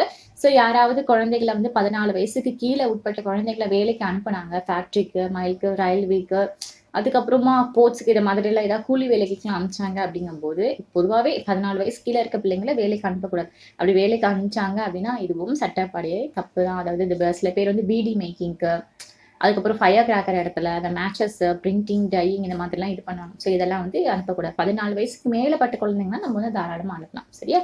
இது மாதிரி சர்டன் ரூல்ஸ் எல்லாமே வந்து சட்டத்தில் வந்து இருக்கு. நம்ம நெக்ஸ்ட் பார்க்க போகிற டாபிக் வந்து rights to freedom of region அப்படிங்கிறது. இந்தியா அப்படிங்கிறது ஒரு சர்க்குலர் ஸ்டேட் அப்படின்னு தெரியும் இல்லையா? இங்கே நிறைய விதமான மக்கள் வந்து நிறைய விதமான ரிலீஜன்ஸை வந்து ஃபாலோ பண்ணிட்டு இருக்காங்க. சில பேர் இல்லைப்பா எனக்கு கடவுள் நம்பிக்கைலாம் இல்லை அப்படின்ட்டுன்னு அவங்க பிலீவ் பண்ணாத நிறைய பேருமே வந்து இங்கே இருக்காங்க. ஸோ சர்க்குலரிசம்னா என்ன அப்படின்னு பார்த்தா மத சார்பின்மை அப்படின்னு அர்த்தம். ஸோ எந்த மதத்தையும் சாராமல் இருப்பதா மத சார்பின்மை அப்படின்றது. ஸோ நம்மளுடைய இந்தியன் கான்ஸ்டியூஷன் வந்து ஒரு ஐடியா ஒன்று வந்து வச்சிருக்காங்க. என்ன அப்படின்னு பார்த்தா, அவங்களோட கன்சர்ன் என்ன? அக்கறை யார் மேல அப்படின்னு பார்த்தா, ஹியூமன்ஸ்குள்ள இருக்கக்கூடிய அந்த உறவுகள் மட்டும் மேல தான் அக்கறையே தவிர, மனிதர்களுக்கும், கடவுளுக்கும் இடையே இருக்கக்கூடிய அந்த உறவை பத்தினது கிடையாது. இந்த மாரி வந்து சொல்றாங்க. சரியா? ஸோ இந்த கருத்து தான் இந்தியன் கான்ஸ்டிடியூஷன்ல அப்படியே வந்து ஃபாலோ பண்ணிட்டு இருக்காங்க. ஸோ சர்க்குலர் ஸ்டேட் பொறுத்த வரைக்கும், என்ன ரிலீஜன் வந்து அவங்க ஃபாலோ பண்ணணும், வேண்டும்னு நினைக்கிறாங்களோ, அது வந்து பண்ணிக்கலாம். இந்த ஒரு ரிலீஜன் மட்டும் தான் நீங்க வந்து அஃபிஷியல் ரிலீஜனா நீங்க வந்து அனௌன்ஸ் பண்ணணும். இதுதான் எல்லாமே வந்து ஃபாலோ பண்ணணும் அப்படிங்கிற மாரி வந்து வைக்கக்கூடாது. அது ரொம்பவே தப்பான விஷயம் தான். ஸோ இந்தியன் கான்ஸ்டியூஷன் பொறுத்த வரைக்குமே அந்த ஈக்குவல் டிஸ்டன்ஸ் வந்து எல்லா ரிலீஜன்ட்டுமே இருக்கும். ஸோ எனக்கு வந்து இது என்ன இது வந்து இந்த ஸ்டேட்டு, ஸோ இந்த ஒரு ரிலீஜனுக்கு நான் வந்து ஃபேவரிசம் பண்ணுவேன். ஸோ அப்படிலாம் இல்லாமல் ஒரு ஈக்குவல் டிஸ்டன்ஸ் வந்து எல்லா ரிலீஜனுக்குமே இருக்கும். ஸோ ஸ்டேட் வந்து எப்பவுமே நியூட்ரலாக தான் இருக்கும். இந்த ரிலீஜனை வந்து பின்பற்றக்கூடிய ஒரு விஷயத்துல இம்பார்ஷியலாக வந்து இருக்காது. சரியா? ஸோ இப்போ ஒரு மனிதர் வந்து ஒரு விஷயத்த ஒரு கடவுளை வந்து பிலீவ் பண்றாங்க அப்படிங்கும்போது, அவங்க கண்டிப்பா அந்த இது வந்து நீங்க பிலீவ் பண்ணலாம். நீங்க அத ஃபாலோ பண்ணிக்கலாம். ட்ரெடிஷனா கும்பிட்டுக்கலாம். அந்த ஒரு ரைட்ஸ் வந்து இருக்கு. ஸோ நீ கம்பல் பண்ணி நீ இந்த ரிலீஜன்லேருந்து இந்த கேஸ்ட்டுக்கு வந்து மாறணும். இந்த ரிலீஜனுக்கு மாறணும். நீ வந்து கண்டிப்பா ஹிந்துயிசம்க்கு வந்து தான் ஆகணும். இந்த மாதிரிலாம் நம்ம ஃபோர்ஸ் வந்து பண்ணக்கூடாது. அதுக்கப்புறமா வந்து சாக்ரிஃபைஸ் அப்படிங்கிற பேர்ல, அதாவது இந்த நிறைய பேர் சூப்பர் நேச்சுரல் ஃபோர்ஸஸ்லாம் இது பண்ணுவாங்கல்ல, நான் வந்து பலி கொடுக்குறேன். பலி கொடுத்தோம்னா எனக்கு இது மாதிரி விஷயங்கள் எல்லாமே நடக்கும் அப்படின்ட்டுன்னு நிறைய இடங்கள்ல அனிமல்ஸ் வந்து பலி கொடுப்பாங்க. அண்ட் இன்னும் இப்பெல்லாம் ஒரு ஸ்டெப் மேல போய் ஹியூமன்ஸுமே வந்து பலி கொடுக்குறாங்க. ஸோ இதெல்லாம் வந்து தப்பான விஷயம் தான். அதெல்லாம் வந்து பண்ணக்கூடாது. சரியா? ஸோ கவர்மெண்ட் வந்து இது எந்த அளவுக்கு இதுல வந்து சப்போர்ட்டுமே வந்து பண்ணாது. அந்த லா பிரகாரம் இது ரொம்பவே தப்பு. நிறைய கோயில்கள் எல்லாம் ஃபர்ஸ்ட் வந்து ஆடு வெட்டு அப்படி மாதிரி வந்து நிறைய இருந்துச்சு. ஆடு மாடுகள் வெட்டுறது, பலி கொடுக்கறதுன்னு. ஆனா இப்போ பாதிக்கு பாதியா நிறைய இடங்கள்ல வந்து இதாயிடுச்சு. இல்ல தப்பு, நம்மளோட ஒரு வேண்டுதலுக்காக மற்ற உயிரை வந்து எடுக்கக்கூடாது அப்படின்ட்டுன்னு நிறைய இடத்துல வந்து கம்மியாயிடுச்சு. சரியா? ஸோ கவர்மெண்ட் வந்து இதெல்லாம் வந்து எந்த ஒரு பர்சனையும் வந்து கம்பலே பண்ணாத. இந்த மாதிரி நீங்க வந்து இந்த ஒரு ரிலீஜனுக்கு, இந்த ஒரு ரிலீஜனோட அந்த மெயின்டெனன்ஸ்க்கு வந்து நீங்க வந்து காசு டாக்ஸ் வந்து பே பண்ணி ஆகணும் அப்படின்ட்டு வந்து சொல்ல முடியாது, சொல்லக்கூடாது. ஸோ எந்த ஒரு ரிலீஜியஸ் இன்ஸ்ட்ரக்ஷன்ஸும் கவர்மெண்ட் எஜுகேஷன் இன்ஸ்டிடியூஷன்ல வந்து கிடையாது. நம்ம நெக்ஸ்ட் பார்க்க போகிற டாபிக் வந்து கல்ச்சுரல் அண்ட் எஜுகேஷனல் ரைட்ஸ் அப்படிங்கிறது. எந்த ஒரு சிட்டிசனுமே அவங்களோட லாங்குவேஜ், அவங்களோட கல்ச்சரை வந்து பாதுகாக்கலாம். இல்லை எனக்கு இது பிடிக்கல அப்படிலாம் சொன்னாங்கன்னா அது அவங்களோட இஷ்டம் தான். சரியா? அதுக்கப்புறமா admission to education institution maintain by government, இல்லைன்னா அந்த அந்த அந்த எஜுகேஷன் இன்ஸ்டியூட்ல அட்மிஷன் இது பண்ணுறாங்களே, இவங்களாம் வந்து படிக்கணும் அப்படின்ட்டு, ஸ்டூடெண்ட்ஸ்லாம் வந்து படிக்கணும் அப்படின்ட்டு, அது வந்து கவர்மெண்ட் செக்டாராகவும் இருக்கலாம், இந்த கவர்மெண்ட் எய்டட் செக்டாராகவும் இருக்கலாம். இது எந்த சிட்டிசனுமே அவங்களோட ரிலீஜன் பார்த்து, லாங்குவேஜ் பார்த்துப்பே அந்த காலேஜில் வந்து சேரணும் இந்த மாதிரிலாம் வந்து சொல்லக்கூடாது. சரியா? படிக்கணும்னு ஆசைப்படுற பிள்ளைங்க கண்டிப்பாக எல்லா இடத்துலையும் வந்து படிக்கலாம். அதே மாதிரி இதெல்லாம் மைனாரிட்டி ரைட்ஸ் இருப்பாங்க இல்லையா? ஸோ இவங்க மட்டும்தான் அவங்களோட இன்ஸ்டியூஷன் வந்து சூஸ் பண்ணணும் இந்த மாதிரி கேட்டகரிலாம் கிடையாது. ஸோ இங்கே மைனாரிட்டி அப்படின்னு மீன் பண்ணுறது ரிலீஜியஸ் மைனாரிட்டி மட்டுமே வந்து கிடையாது. ஸோ இந்த நீ ஹிந்துவா, ஓகே நீங்கள் வந்து இந்த காலேஜில் படி, நீ கிறிஸ்டியனா, இந்த காலேஜில் வந்து படி. இது வந்து இந்த ரிலீஜியன் பேஸ் மட்டும் அப்படின்றது கிடையாது. ஸோ இது வந்து அதையும் தாண்டி இந்த பர்டிகுலர் பிளேசஸ்லாம் வந்து இந்த மெஜாரிட்டி பீப்புள் வந்து நிறைய ஒரு லாங்குவேஜ் பேசுகிறாங்க அப்படிங்கும்போது அந்த பர்டிகுலர் இடத்துலேயே வந்து கொஞ்சமாக டிஃப்ரெண்ட் லாங்குவேஜ் பேசக்கூடிய ஆட்கள் இருப்பாங்க. ஸோ அவங்க வந்து மைனாரிட்டின்னு சொல்லுவாங்க. இப்போ இதே இது இந்த தெலுங்குலாம் எடுத்துக்கிட்டோம் அப்படின்னும் போது நம்ம ஆந்திர பிரதேஷ்ல அதிகமாக பேசுவாங்க. ஸோ அங்கே வந்து அது வந்து மெஜாரிட்டி. இதே இது அந்த இடத்துல தமிழ் பேசக்கூடிய ஆட்கள் வந்து கொஞ்சம் இருக்காங்க அப்படின்ற மாதிரி வச்சுக்கோங்களேன். அது வந்து மைனாரிட்டி ஆயிடுது. அப்போ தமிழ்நாடு அப்படின்னு எடுத்துக்கிட்டோம்னா இங்க தமிழ் பேசுறவங்க அதிகமா இருக்காங்க. ஸோ இது வந்து மெஜாரிட்டி லாங்குவேஜ். ஸோ தெலுங்கு பேசுறவங்களா இருக்கட்டும், இல்லை இவர் ஹிந்தி பேசுறவங்க கம்மியா இருக்காங்கன்னா அது வந்து மைனாரிட்டி லாங்குவேஜ். ஸோ இது பேசிஸ்மே ஒரு ஸ்டூடெண்ட்டையோ யாரையுமே வந்து இன்ஸ்டியூஷன்ல நீங்க வந்து படிக்கக்கூடாது, இந்த மாதிரிலாம் வந்து வைக்கக்கூடாது. அது சட்ட பிரகாரம் தப்பு. அவங்க என்ன கல்ச்சரல் நினைக்கிறாங்களோ, என்ன எஜுகேஷனல் ரைட்ஸ் இருக்கோ அது எல்லா உரிமைகளும், படிக்கக்கூடிய உரிமைகளும் அவங்களுக்கு வந்து இருக்கு. நம்ம நெக்ஸ்ட் பார்க்க போகிற டாபிக் வந்து how can we secure this rights. இந்த ரைட்ஸ் எல்லாமே நம்ம எப்படி பாதுகாக்கிறது அப்படின்னு வந்து பார்க்கலாம். ஸோ ஒருவேளை ரைட்ஸ் அப்படிங்கிறது ஒரு கேரண்டியாக இருந்துச்சுன்னா, கவர்மெண்ட் வந்து வாக்குறுதி கொடுக்குது, நான் கேரண்டியாக அதெல்லாம் பண்ணித்தரேன்ப்பா அப்படின்னு இருந்துச்சுன்னா யாருமே முதல்ல நம்பவே மாட்டாங்க. அது எந்த ஒரு யூஸ்மே வந்து கிடையாது. யாரும் அதை ஹானர் பண்ண மாட்டாங்க, மதிக்க மாட்டாங்க.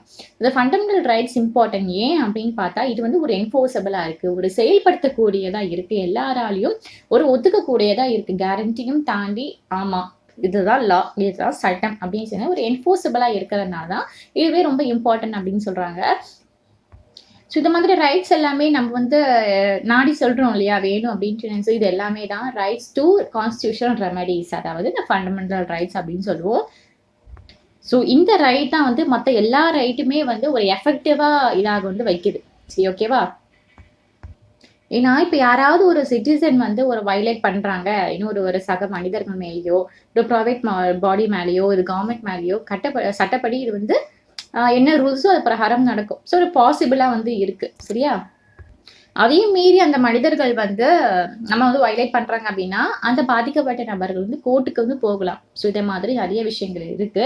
ஸோ, அந்த ஃபண்டமெண்டல் ரைட்ஸ வந்து டைரக்ட்டா அப்ரோச் பண்றது யாரு அப்படின்னு பார்த்தா, இந்த சுப்ரீம் கோர்ட், ஹை கோர்ட் சார்ந்த அந்த ஒரு ரிலேட்டடான இதா தான் இருப்பாங்க. சரியா? அதுக்கப்புறம் டாக்டர் அம்பேத்கர் இருக்காங்க இல்லையா? ஸோ, அவங்க வந்து என்ன சொல்லியிருக்காங்கன்னா, "the right to constitutional remedy வந்து the heart of the soul of our constitution" அப்படின்ற மாரி வந்து சொல்லியிருக்காங்க. ஸோ, இந்த ஃபண்டமெண்டல் ரைட்ஸ் வந்து ரொம்பவே சேஃப்கார்டா இருக்கு. ஃபண்டமெண்டல் ரைட்ஸ் நமக்கு வந்து ஒரு கேரண்டி குடுக்குது. தப்பு பண்ணது யாரா இருந்தாலுமே அவங்க மேல ஆக்ஷன்ஸ் எடுப்பாங்க. அதாவது ஒரு லெஜிஸ்லேட்டரா இருக்கலாம், எக்ஸிக்யூட்டிவா இருக்கலாம், இல்ல கவர்ன்மெண்ட் சேர்ந்த அத்தாரிட்டி இன்ஸ்டிடியூட் வச்சு ரன் பண்றவங்களா இருக்கலாம். யார் தப்புனாலும் அவங்களுக்குடைய தட்டி கேட்க உரிமை நமக்கு இருக்கு. நமக்கு வேணா கோர்ட்ட போய் நாடலாம். சரியா? அப்புறம் இல்ல தப்பு அப்படின்னு நிரூபிக்கப்பட்டதுனால விக்டிம்ஸ்க்கு வந்து கண்டிப்பா பனிஷ்மெண்ட்ஸ் அப்படிங்கிறது குடுப்பாங்க. ஸோ ஜுடிஷியரி ஒரு கண்ட்ரில இருக்காங்கன்னா வந்து இண்டிபெண்டன்ட்டா இருக்கணும். யாரு சார்பாவும் வந்து பேசக்கூடாது. 2 பக்கம் தரப்புலயும் நியாயத்த விசாரிச்சுட்டு ஒரு நேர்மையான வந்து நீதிய வந்து சொல்லணும். ஓகேவா? ஸோ கவர்மெண்ட்னாலும் சரி, பார்லிமெண்ட்ஸ்னாலும் சரி, ஒரு சாதகமா வந்து அவங்க பேச மாட்டாங்க. தீர வந்து விசாரிப்பாங்க. ஏதாவது அந்த ஃபண்டமெண்டல் ரைட்ஸ வந்து எதிர்த்து வயலேட் பண்ணாங்க அப்படிங்கும்போது, இல்ல அவங்க பண்ற விஷயம், கவர்மெண்ட் பண்ற விஷயம் நமக்கு பிடிக்கலங்கும்போது, அந்த பெர்சன் வந்து கண்டிப்பா போய் கோர்ட்ட போய் நாடலாம். ஸோ இதுதான் நம்ம வந்து பில் அப்படின்னு சொல்லுவாங்க. பப்ளிக் இன்ட்ரெஸ்ட் லிகிடேஷன் அப்படிங்கிறது. அதாவது அந்த வயலண்ட் வந்து எதிர்க்கிறாங்க இல்லையா? அது வந்து சோஷியலுக்காகவோ, இல்ல பப்ளிக் இன்ட்ரெஸ்ட்டாவே வந்து இருக்கணுமா. ஸோ ஒரு சிட்டிசனோ, இல்ல குரூப் ஆஃப் சிட்டிசனோ ஒரு விஷயத்துக்காக ஒண்ணா போய் அப்ரோச் ஆகி எங்க அப்ரோச் ஆகுறாங்கன்னா சுப்ரீம் கோர்ட்டுக்கோ இல்லைனா ஹை கோர்ட்டுக்கோ போகிறாங்க. இந்த பப்ளிக் இன்ட்ரெஸ்ட் வந்து ப்ரொடெக்ஷன் வேணும் அப்படின்றதுக்காக. ஸோ இது மாதிரி ஒரு விஷயங்களுக்கு போய் அந்த கவர்மெண்ட் மேலேயோ இந்த லா மேலேயோ ஆக்ஷன் வந்து அகெயின்ஸ்டாக பண்ணுறது தான் பில். ஓகேவா? பப்ளிக் இன்ட்ரெஸ்ட் லிட்டிகேஷன் அப்படிங்கிறது. இது நேர்லாம் போய் நம்ம போய் எல்லாம் சொல்லணுமா அப்படின்னு பார்த்தா கிடையாது, வேண்டாம். ஸோ ஜட்ஜ் இருக்காங்கன்னா நம்ம அவங்களுக்கு வந்து அந்த போஸ்ட் கார்டு மூலியமாக கூட நம்ம வந்து எழுதி நம்ம ஒரு கருத்துக்களை வந்து அனுப்பலாம். சரியா? ஸோ கோர்ட் வந்து அதெல்லாம் அலசி ஆராய்ஞ்சு பாருங்க அப்படின்ட்டுன்னு அங்கே இருக்கக்கூடிய ஜட்ஜுக்கு வந்து பப்ளிக் இன்ட்ரெஸ்ட்டா என்ன ஏதுன்னு பாருங்க, இந்த மேட்டர் வந்து அப்படி தள்ளி விட்டுருவாங்களாம். நம்ம லெசனில் பார்க்க போகிற கடைசி topic expanding scope of rights அப்படிங்கிறது. இந்த ரைட் வந்து அந்த ஆரம்ப காலத்துலேருந்து அப்படியே தான் இருக்கா அப்படின்லாம் பார்த்தா கிடையாது. ஒவ்வொரு டைம் ஆக ஆக வந்து அந்த எக்ஸ்பேண்ட் பண்ணிகிட்டே இருக்காங்களா இருக்கக்கூடிய மக்கள் வந்து என்ஜாய் பண்ணணும். ஏன்னா மக்களுக்காக தான் எல்லாமே நடக்குது. ஸோ என்ஜாய் பண்ணணும் அப்படின்றதுக்காக சில சமயம் இந்த லீகல் ரைட்ஸ் எல்லாமே வந்து எக்ஸ்பேண்ட் பண்ணப்பட்டது சிட்டிசனுக்காக. என்ன மாதிரி ரைட்ஸ்லாம் அப்படின்னு பார்த்தா அந்த rights to freedom of press, rights to information, rights to education, அந்த மாதிரிலாம் வந்து எக்ஸ்பேண்ட் பண்ணப்பட்ட ரைட்ஸ் தான். ஸோ இப்போல்லாம் வந்து இந்த ஸ்கூல் எஜுகேஷன் அப்படிங்கிறது இந்தியன் சிட்டிசனுக்கும் கண்டிப்பாக வேணும். எல்லா பிள்ளைங்களும் ஸ்கூல் போய் படிக்கணுன்ற ரைட்ஸுமே கூட வந்து வந்துருச்சு. ஸோ கவர்மெண்ட் தான் ஒரு ஃபுல் ரெஸ்பான்சிபிளே வந்து எடுத்துக்கணுமா. அதாவது அந்த 14 வயசுக்கு கீழே இருக்க குழந்தைங்களுக்கு வந்து கம்பல்சரியாக ஸ்கூல் அனுப்பணும். அது ஃப்ரீ அண்ட் கம்பல்சரி எஜுகேஷனாக இருக்கணும். ஸோ இந்த குழந்தைங்களுக்கு கல்வி அப்படிங்கிறது முக்கியம் அப்படின்ட்டுன்னு கவர்மெண்ட் வந்து ரெஸ்பான்சிபிள் எடுத்து இனிஷியேட்டிவ் எடுத்து பண்ணணும் அப்படின்ட்டுன்னு. ஓகே. ஸோ பார்லிமெண்ட்டில் ஒரு புது லா கொண்டு வராங்க. அது என்ன லா அப்படின்னு பார்த்தா rights to information to citizen அப்படிங்கிறது. ஸோ இந்த ஆக்ட் வந்து எதுக்கு கீழே வருது அப்படின்னு பார்த்தா ஃபண்டமெண்டல் ரைட்ஸ் கீழே. ஸோ அது கீழே to freedom of thought and expressions கீழே வந்து வருது. ஸோ ரீசெண்டாக நம்ம சுப்ரீம் கோர்ட் வந்து ஒரு லா ஒன்று வந்து பண்ணுறாங்க, எக்ஸ்பேண்ட் பண்ணுறாங்க. என்னென்னா த மீனிங் ஆஃப் லைஃப் அது கூட சேர்த்து ரைட் டு ஃபுட் அப்படின்ற மாதிரி. அப்புறம் இந்த ரைட் டு ப்ராப்பர்ட்டி இருக்கு இல்லையா, இது வந்து ஃபண்டமெண்டல் ரைட்ஸ் கீழே வராது, பட் இது வந்து கான்ஸ்டியூஷனல் ரைட்ஸ் கீழே வந்து வரும். ஸோ அது மாதிரி ரைட் டு ஓட் எலெக்ஷன்ஸ் இருக்கு இல்லையா, நம்ம கண்டிப்பாக ஓட்டு போட்டு ஆகணும் அப்படின்ட்டுன்னு. ஸோ அதுவுமே வந்து ஃபண்டமெண்டல் ரைட்ஸ் கீழே வராது, இது ஒரு கான்ஸ்டியூஷனல் ரைட்ஸ் கீழே தான் வந்து வரும். அதுக்கப்புறமும் சில சமயம் வந்து இந்த ஹியூமன் ரைட்ஸில் கூட நிறைய எக்ஸ்பேண்ட்லாம் வந்து பண்ணுவாங்களாம். எல்லாமே வந்து மக்களுக்காக தான். சரியா?